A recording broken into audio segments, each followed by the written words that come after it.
So it's nearly the end of April, which means it's time for a monthly roundup of some interesting articles that I've found in the month of April, starting with a call from Republican Majority Leader John Thune to potentially repeal the estate tax. So as the name suggests, it is a tax on people's estate after they pass away. Some of that money could be subject to taxes that would go directly to the federal government in the form of an estate tax. But there's a lot of misunderstanding around this topic, and definitely not everybody is on board with that. They're close to getting 50 Republicans in the Senate to approve this measure, and then of course it would be passed to the House. Remember, 50-50 in the Senate. Tiebreaker goes to the president of the Senate, which is the vice president, J.D. Vance, which, him being a Republican, I'm sure he would fall on the side of the Republicans on this. Right now, I think they have 46 senators on board with it, so a little bit more work to do. The estate tax can be quite costly. The highest bracket of the estate tax is 40%. But the reality is that very, very few people actually end up paying estate taxes, because you don't pay estate taxes on the first several $1 million of your estate. Currently, estate tax levels mean that an individual's estate can pass up to $13.99 million tax-free to their heirs, or twice that for a couple. So the only way that you're going to be subject to an estate tax is if you have more than that in your estate. Also, very wealthy people tend to have other provisions in place, like trusts, that help them to bypass that estate tax provision. In 2022, only 3,170 estates ended up paying the estate tax. But of those that did, those ended up being very, very hefty numbers. In fact, I highlighted on the Money Minute episode several months ago, there was an individual that had, I think it was an $8 billion estate tax payment. It was something in the billions of dollars. It was the largest, by a long shot, that ever been paid in estate tax. That is not normal. But eliminating the estate tax would probably cost an estimated $300 billion over the next decade. So the U.S. government makes about $30 billion a year from the estate income tax. We're at a point right now where the gap between federal income and federal spending is very wide. So if we're looking at other measures to cut on income, presumably that we would need to find other areas to cut on spending as well. But would it make a massive difference to the bottom line on a proportional basis? No. And so anyway, that's on the table at least. We'll see if that actually comes to fruition. This next article is really interesting. It's by Trung Fan. The ludicrous psychology of slot machines. This was fascinating to me. As somebody who does not gamble and has never played a slot machine or blackjack or anything like that, I do find the psychology of casinos and gambling to be very fascinating, probably because I just find human psychology and also math fascinating. So this is like a perfect Venn diagram of those two subjects. But up until the early 90s, Las Vegas casinos made 75% of their revenue from the casino floor, from blackjack and from roulette and from baccarat and like those types of games. But it has shifted to where now most of the revenue is coming from slot machines. Actually, almost 75%. Around 70% of Nevada gaming is from slot machines. And slot machines honestly make no sense to me. It is such a weird thing. I don't know why people love slot machines so much. But after reading the article, I'm like, I guess it's starting to make more sense. Get this. This is a really jarring statistic.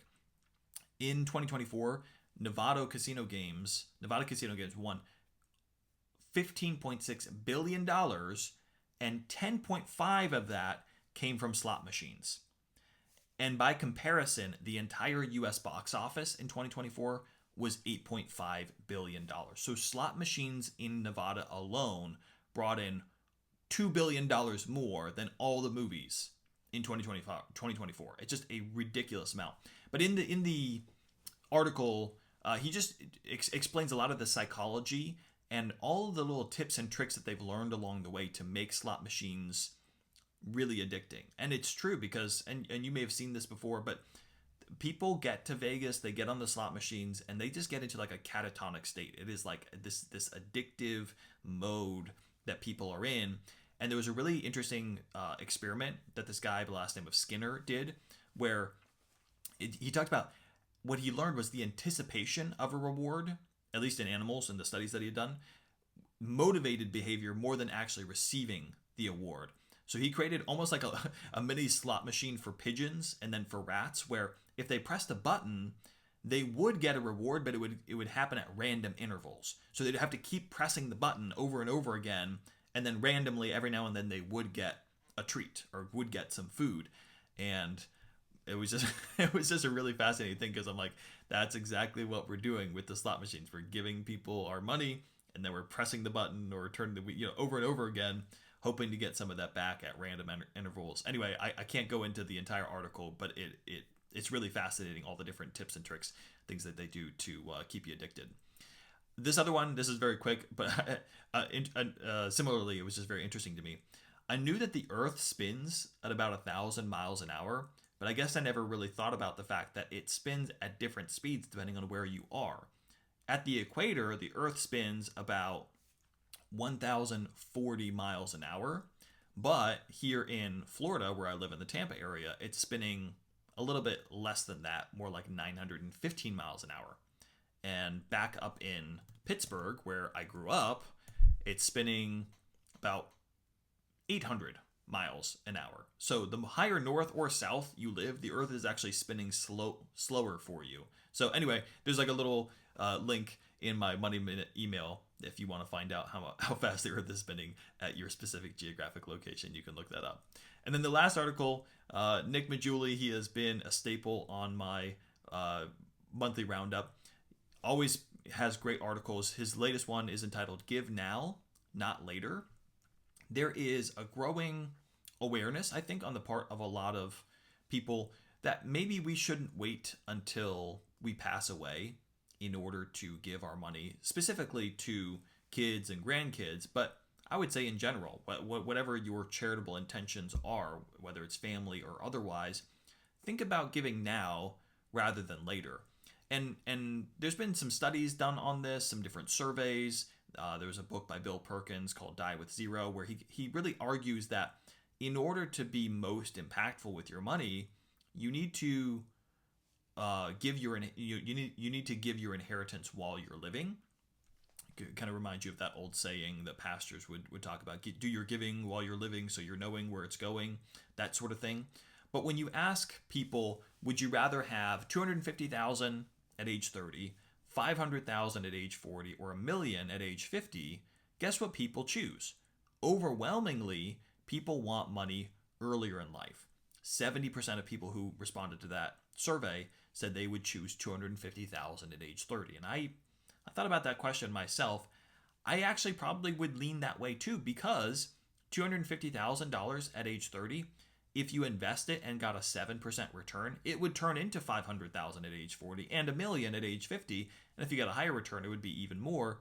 I just think more people would rather have money earlier in life because they understand the impact of that is so much greater. Whether it's investing for their own retirement, or buying a house, or paying off debt, or student loans, that sort of thing.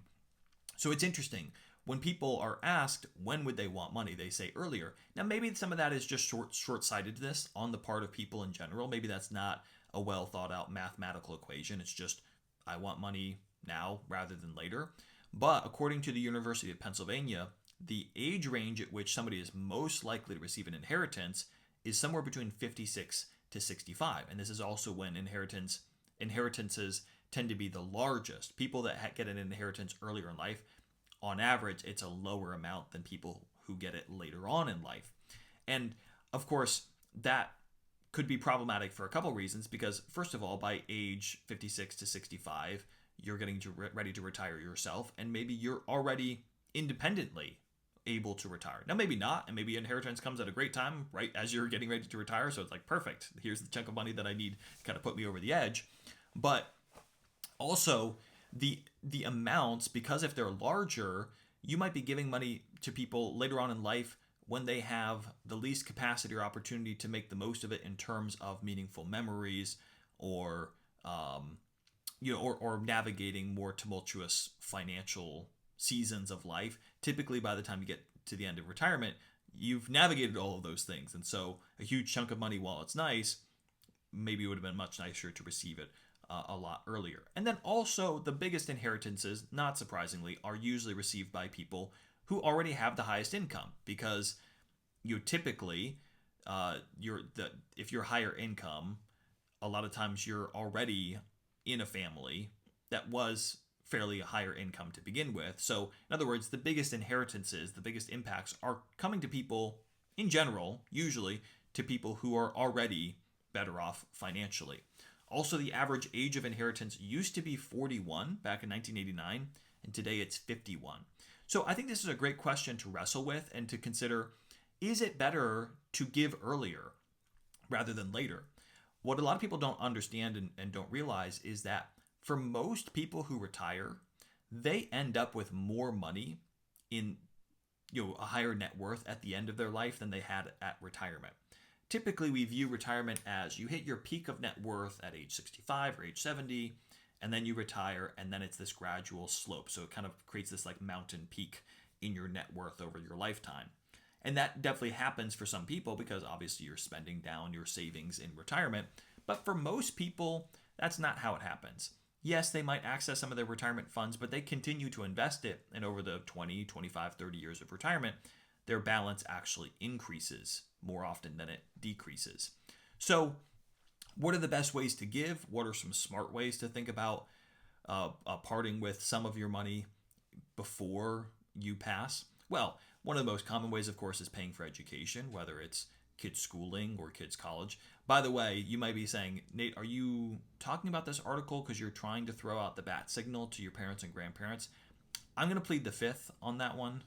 No, I'm kidding. But it is really an interesting thing. And I'm thinking more, even for myself as we get older, what is going to be the most important or what's going to be the most impactful ways to think about inheritance.